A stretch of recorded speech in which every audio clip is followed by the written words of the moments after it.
इस चैप्टर में जो हमने डिस्कस करना है वो हमने नेटवर्किंग और इंटरनेटवर्किंग डिवाइसेस हैं। कि जब हम नेटवर्किंग करते हैं तो उसमें हमें जो है वो किस तरह से डिवाइसेस को यूटिलाइज करना होता है।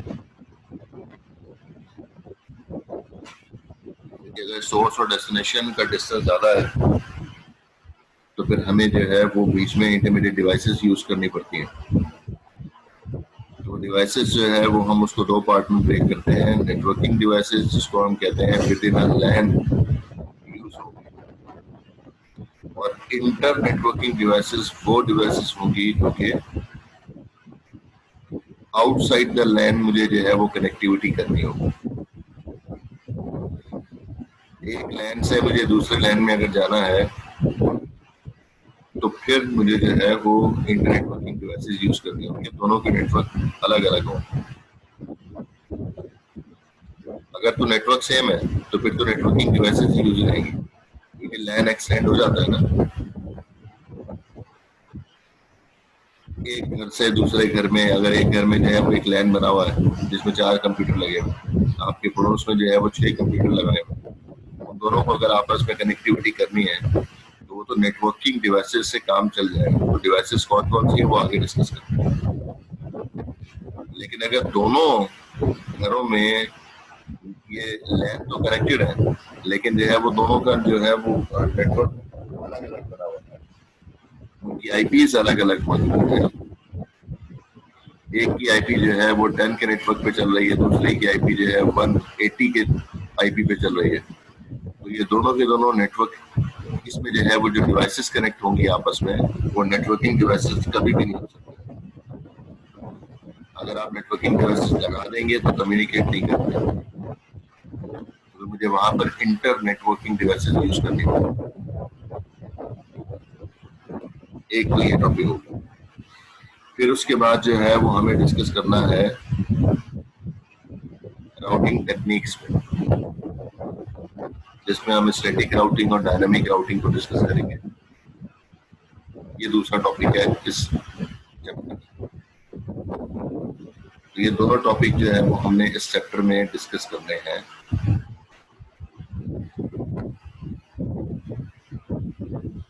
राउटिंग टेक्निक है वो हम पहले डिस्कस कर चुके हैं कि वो नेटवर्क लेयर की रिस्पॉन्सिबिलिटी, नेटवर्क लेयर। अभी हमने जो पिछली वीक जो चैप्टर पढ़ा है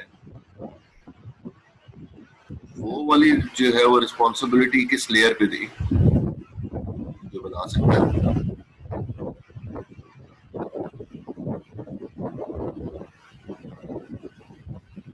नेटवर्क लेयर। एक का जवाब है। और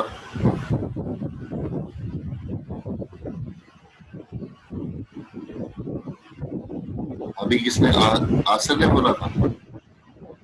अफसार सर, अफसार। चलो आसिर भी जवाब दो।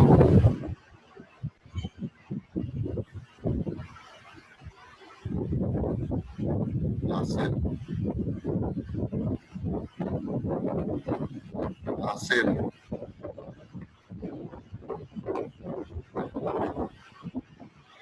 यार अटेंडेंस बताइए।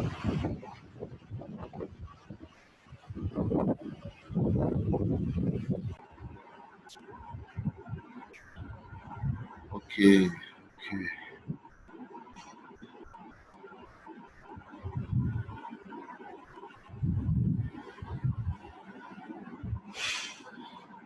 ठीक है जी। अब हम जो है वो डिस्कस करने जा रहे हैं नेटवर्किंग डिवाइसेस।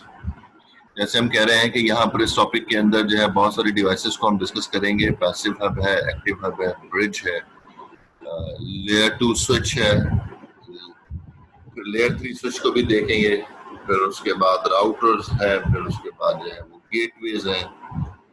तो ये जो है वो हमें तमाम डिवाइसेस को बारी बारी देखेंगे।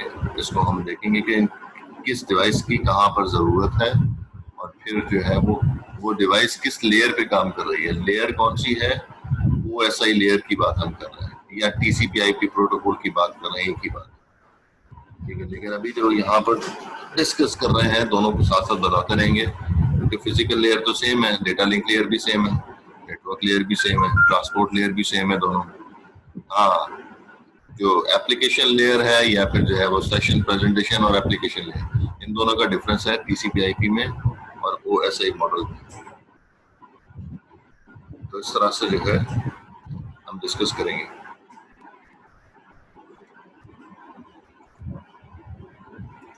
सबसे पहले तो देखें कि दो पार्ट में इसको ब्रेक किया है। यहाँ पर हम डिस्कस करेंगे, सबसे पहली जो डिवाइस होगी वो रिपीटर होगी। रिपीटर के साथ हम जो है वो डिस्कस कर लेंगे हब को भी। अब भी इसी जगह पर जो है वो यूज हो जाएगा नेटवर्किंग डिवाइसेस में। जब हम कहते हैं रिपीटर, तो हम जो है वो कह रहे हैं कि ये वाली नेटवर्किंग डिवाइस है। जब हम कह रहे हैं ब्रिज, तो फिर वो नेटवर्किंग डिवाइस है। जब हम कह रहे हैं हब, तो वो भी नेटवर्किंग डिवाइस है। फिर उसके बाद जो है वो स्विच, लेयर टू स्विच, वो भी नेटवर्किंग डिवाइस है। ये तीनों की तीनों नेटवर्किंग डिवाइसेस जो है वो हम कह रहे हैं ये भी इसमें शामिल होती है।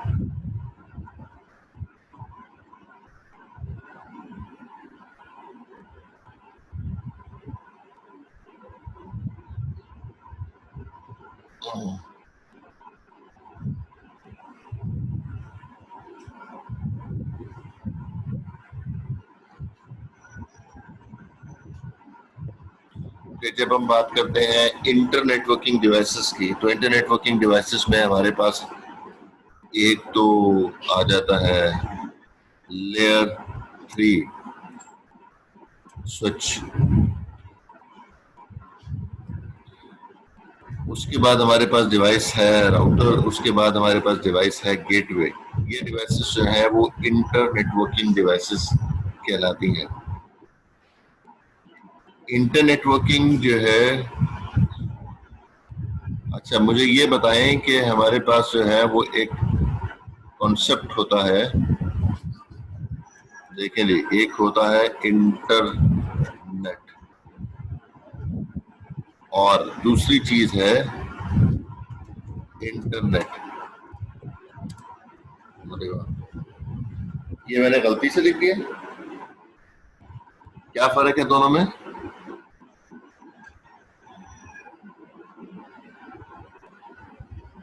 फवाद महमूद,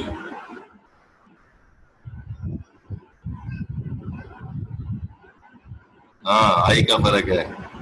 आई कैपिटल है सर, एक में और एक में स्मॉल। दोनों में फर्क है या एक ही है?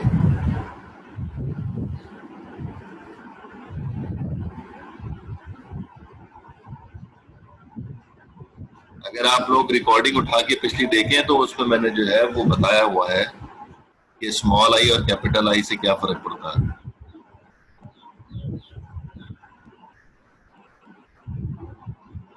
कैपिटल आई का मतलब तो भाई ये है हसन नूर सुमरो, क्या मतलब है?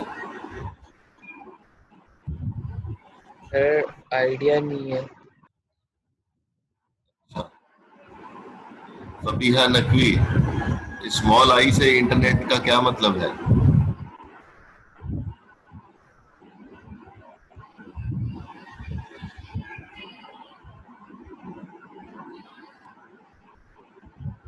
नहीं मालूम?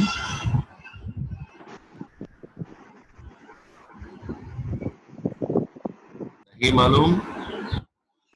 No sir. लो, तो इतनी देर में जो बताया है नो सर, तो चैट पे ही लिख देती नो सर। माइक वाइक सेट करने में इतना टाइम लग गया। कैपिटल शायद world wide web, world wide है। क्या लिखा है वर्ल्ड वाइड वाइड? ये www की क्या मतलब होता है? वर्ल्ड वाइड वाइड होता है? क्या हो गया भाई? सर वो गलती से वर्ल्ड वाइड मतलब वर्ल्ड वाइड नेटवर्क होता है ना, कनेक्टेड, वो शायद W कैपिटल आए होते हैं। www से क्या मतलब होता है? www.keat.edu.pk www से क्या मुराद होता है? इतनी देर में तो गूगल भी बताया था, अगर आप लोग आधे लोग तो लिख ही रहे होंगे। अरे sir Google। World wide web sir. Sir world wide web Allah biggest collection of networks होता है प्लेनेट पे, और ठीक। दूसरा ये होता है वो होता है ग्रुप, स्मॉल ग्रुप अरे नेटवर्क। कलेक्शन ऑफ नेटवर्क्स जो है वो स्मॉल आई होता है बेटा। हाँ, small basis network collection of networks होते हैं स्मॉल आई से।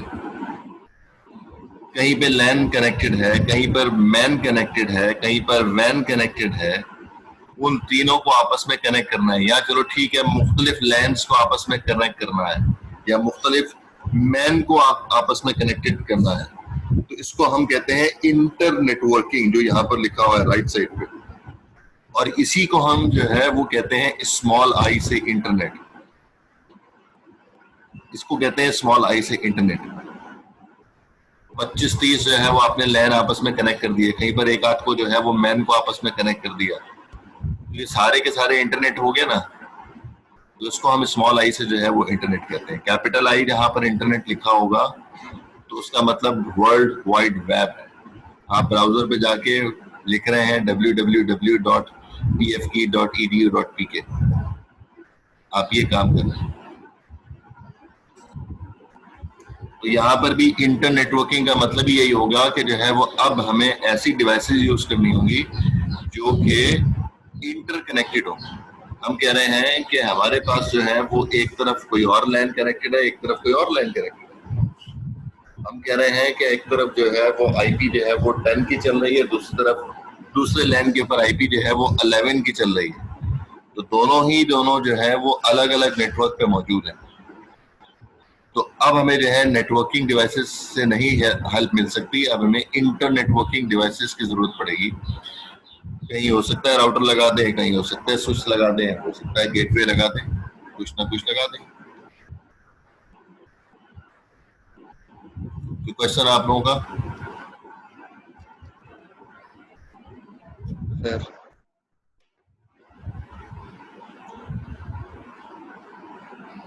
ठीक है, रिकॉर्डिंग तो चल रही है ना भाई? अब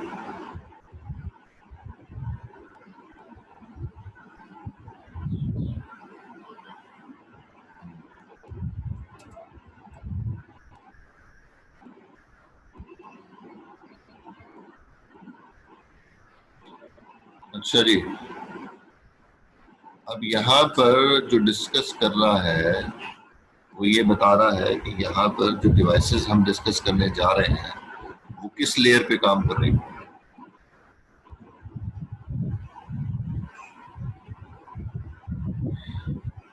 यहाँ पर जो है वो बता रहा है कि हमारे पास जो पहली लेयर है, फिजिकल लेयर है, उस पर जो नाम लिखा हुआ है वो हब का नाम लिखा हुआ है, वो रिपीटर का नाम लिखा हुआ है।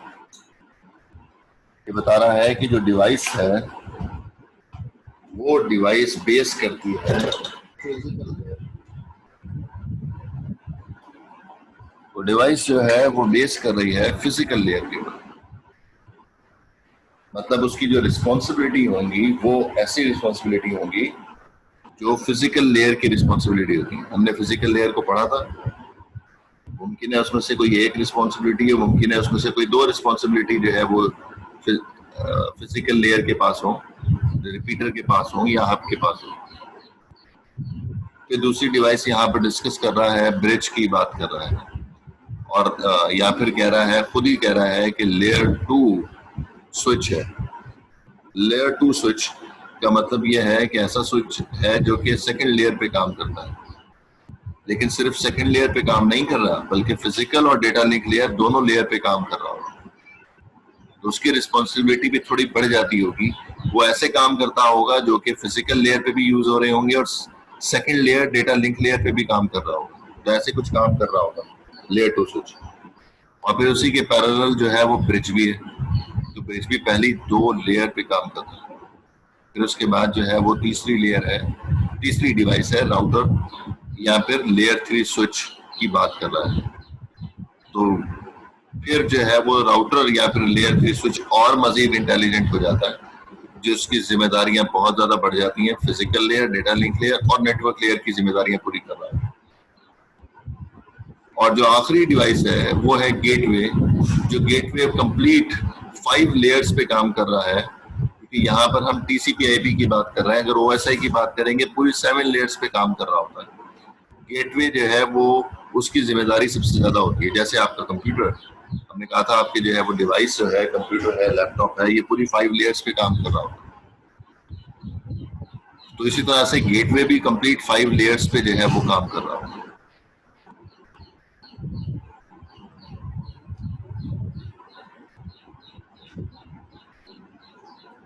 हम बारी बारी जो है वो इसको देखते रहेंगे और उसके रिस्पॉन्सिबिलिटीज को जो है वो पढ़ते रहेंगे।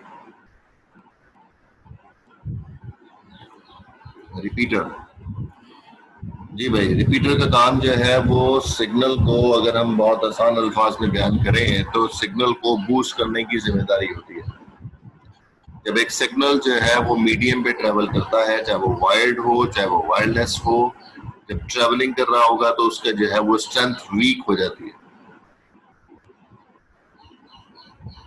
हम अगर जो है वो करंट फॉर्म में बात करें, अगर हम वोल्टेज फॉर्म में हम बात करें, तो हम कहते हैं कि उसका जो है वो एम्पियर्स कम हो जाते हैं, या फिर जो है उसके वोल्टेज कम हो जाते हैं जब सिग्नल ट्रैवल कर रहा होगा।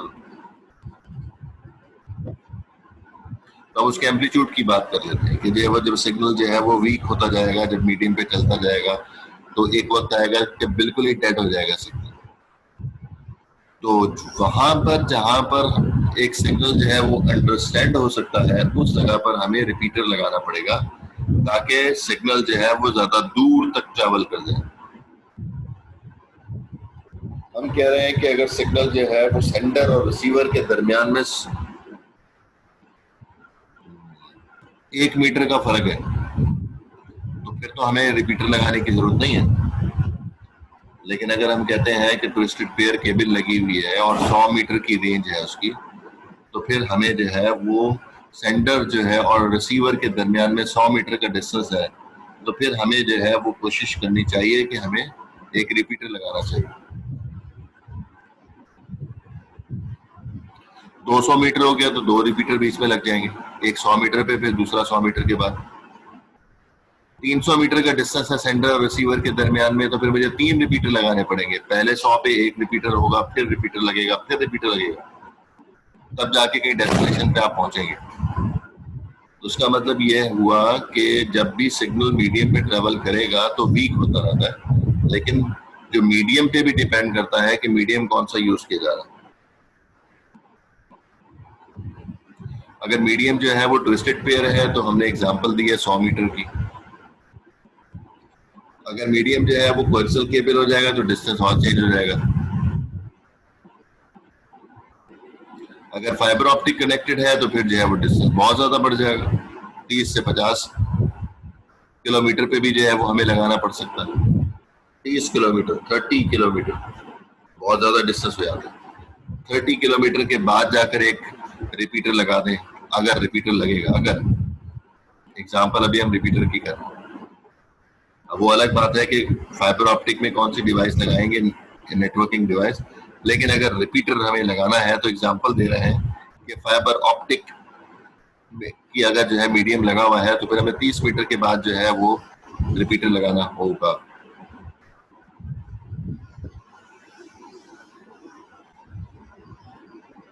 तो रिपीटर का काम है सिग्नल को बूस्ट करना। रिपीटर का काम है सिग्नल को रिपीट करके उसी फॉर्म में ला के देना जिस फॉर्म में इनिशियल स्टेज पे चला था वो। तो इधर भी देख ले, डिवाइस ए से डिवाइस बी तक जाने के लिए बीच में रिपीटर लगाने की वजह ये थी कि डिस्टेंस ज्यादा था। अब वो रिपीटर जो है वो हमेशा फिजिकल लेयर पे काम कर रहा होगा।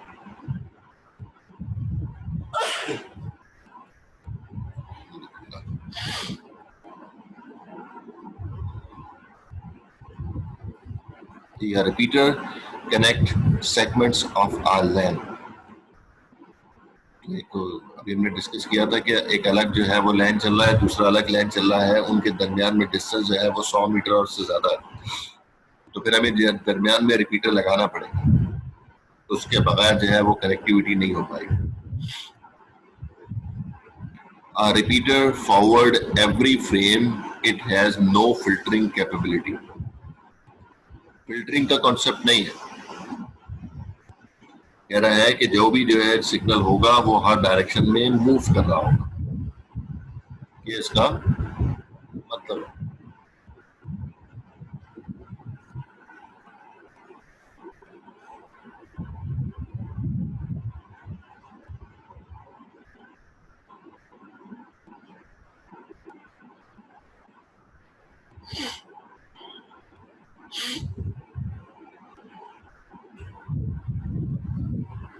ये आ गया।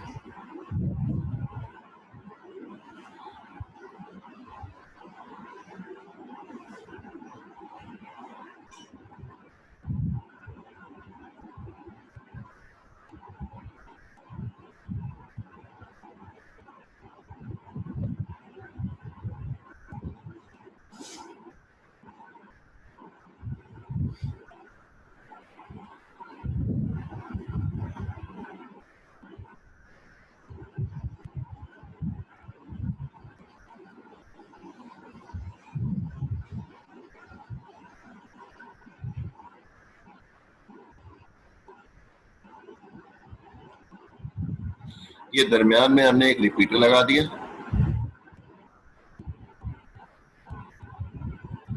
और अब जो है वो इसको इधर से कनेक्ट कर दिया, इसको यहां से कनेक्ट हमने कर दिया,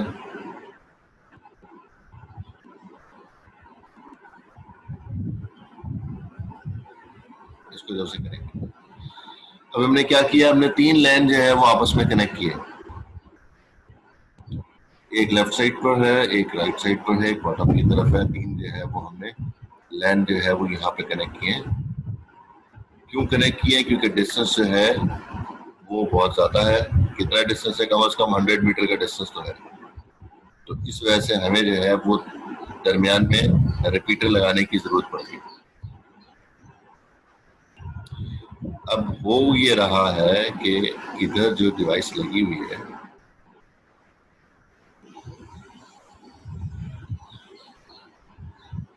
ये एक कंप्यूटर यहाँ हम लगा लेते हैं, एक कंप्यूटर इधर लगा लेते हैं, एक कंप्यूटर हम इधर लगा लेते हैं बहुत सारे कंप्यूटर, लेकिन हम एक एक कनेक्ट कर रहे हैं।